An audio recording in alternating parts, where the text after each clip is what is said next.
de esta noticia, desde hace un tiempo se ha intensificado el desabastecimiento en Venezuela. La gente tiene que hacer fila durante horas para conseguir leche, pero en polvo, porque la otra no se consigue. Hay escasez de mantequilla, queso y también de carne de res, pollo, harina, azúcar, aceite, arroz, café, papel higiénico, pañales, detergente, cloro y champú. Mejor dicho, hacen falta productos básicos para la vida cotidiana. La pregunta es, ¿por qué? Algunos se refieren a los intentos de sabotaje por parte de los opositores. Otros culpan a Maduro como un líder mucho menos carismático y capaz que Hugo Chávez. Y como estas, hay muchas explicaciones. La caída del precio del petróleo, por ejemplo, es una noticia particularmente mala para Venezuela. Sin embargo, el verdadero problema, el estructural, es que Venezuela implementó una serie de medidas económicas y aunque estaban inspiradas en buenas intenciones, el tiro está saliendo por la culata.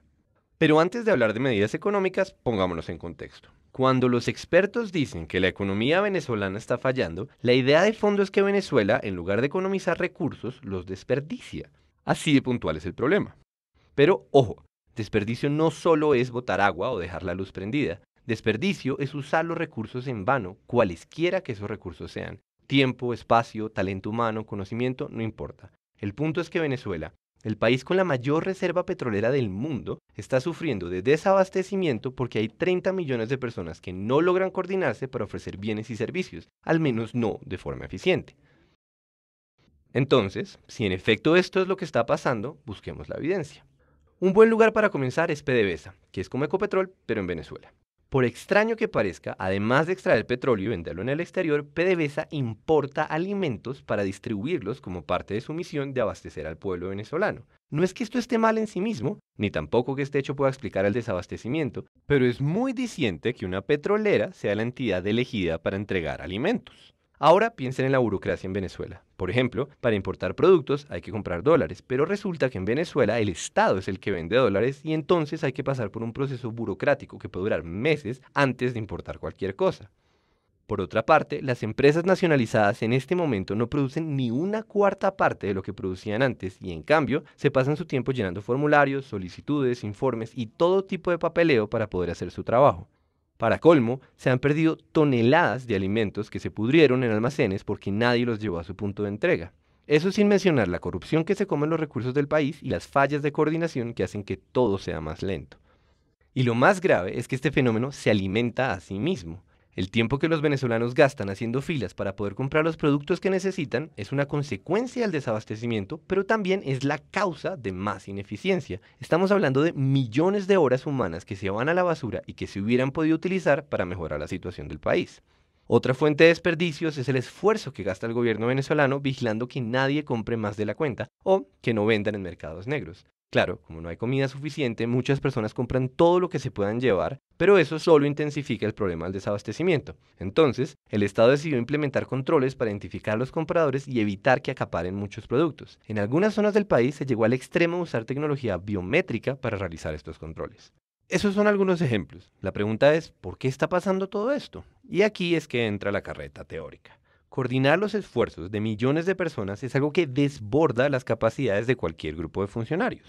La mayoría de los gobiernos no se ponen el trabajo de decidir cómo se deben utilizar los millones de recursos que tiene un país, literalmente millones. Lo que hacen es establecer las reglas del juego. En la práctica, no centralizar la economía implica coger un problema descomunalmente grande y romperlo en muchos pedazos. En lugar de que alguien pregunte, ¿qué debe hacer el país?, todos los ciudadanos se preguntan, ¿qué voy a hacer yo? ¿Qué compro? ¿Qué vendo? ¿En dónde trabajo? Y la suma de estas decisiones individuales determina el rumbo de la economía. Pero, y este es un gran pero, para que esta estrategia funcione, la gente necesita comunicar información constantemente. Información del tipo, alguien debería llevar este pescado a la ciudad, o yo traigo madera, y también preste para acá que yo arreglo barcos. La clave del mercado como mecanismo para economizar recursos está en que son los precios los que informan a la gente de lo que está pasando. Pérdidas y ganancias, en un sentido puramente económico, son indicadores de eficiencia o de ineficiencia. Entonces, sin pedirle permiso a ninguna autoridad centralizada, cada individuo toma sus propias decisiones. Esas decisiones afectan los precios y los precios comunican esa nueva información para que otras personas puedan tomar otras decisiones. Y así, una y otra vez. El resultado global es que millones de personas trabajan, más o menos, de forma coordinada. Dicho todo eso, volvamos a Venezuela. Resulta que, en los últimos años, Venezuela pasó de tener una economía coordinada por precios a una economía centralizada. Aquí es que aparecen las medidas económicas. Lo primero fue ponerle un precio fijo a los productos que ahora escasean y ponerle un precio al dólar. Esto comenzó en el 2003. La idea era que todos los venezolanos, ricos o pobres, pudieran comprar los productos de la canasta familiar y que la moneda venezolana se mantuviera fuerte con respecto al dólar. Obviamente, el gobierno trató de fijar precios, comillas, justos, pero la gracia de los precios es que se adaptan a lo que está pasando mucho más rápido de lo que se puede enterar un funcionario del Estado. Y lo que está pasando, o lo que habría de pasar, fue inflación. Poco después de regular los precios, el gobierno venezolano invirtió enormes cantidades de dinero en políticas sociales, y esto generó un desbalance gigantesco en las cuentas. Por supuesto, el problema no son las políticas sociales, sino el desbalance. Básicamente, la plata que entraba por impuestos y ventas de petróleo no era suficiente para cubrir los gastos. La única alternativa para mantener ese modelo era imprimir más dinero, algo que los gobiernos hacen con cierta frecuencia. Sin embargo, cuando la cantidad de dinero en circulación aumenta y el número de bienes y servicios sigue siendo el mismo, se produce la famosa inflación. Los precios suben para ajustarse a la nueva realidad. La nueva realidad siendo, hay más billetes, pero sigue habiendo la misma cantidad de leche. Pero, como estaban controlados, en lugar de subir, los precios se convirtieron en cifras absurdas.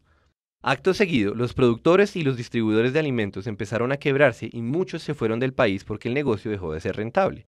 La producción se cayó en cuestión de unos años. Entonces, el gobierno se dedicó a nacionalizar buena parte de las empresas, algunas porque quiso y otras porque había que subsidiar los costos de producción. Por ejemplo, el Estado adquirió más de 10.000 hectáreas de fincas ganaderas en los últimos años. El problema es que el gobierno no tiene la misma experiencia que las personas que antes manejaban esos negocios y lo que es más grave, tampoco tiene la información necesaria para tomar decisiones eficientes, porque cuando se desligan los costos de producción de los precios, no hay nada que nos informe de si esto es más eficiente que aquello. Básicamente el país comienza a navegar a ciegas. Todo se hace con burocracia, con indicadores, con instrucciones centralizadas que llegan demasiado tarde. Ahí tenemos una buena parte de la explicación. La otra parte, o por lo menos otra muy grande, fue la caída de las importaciones.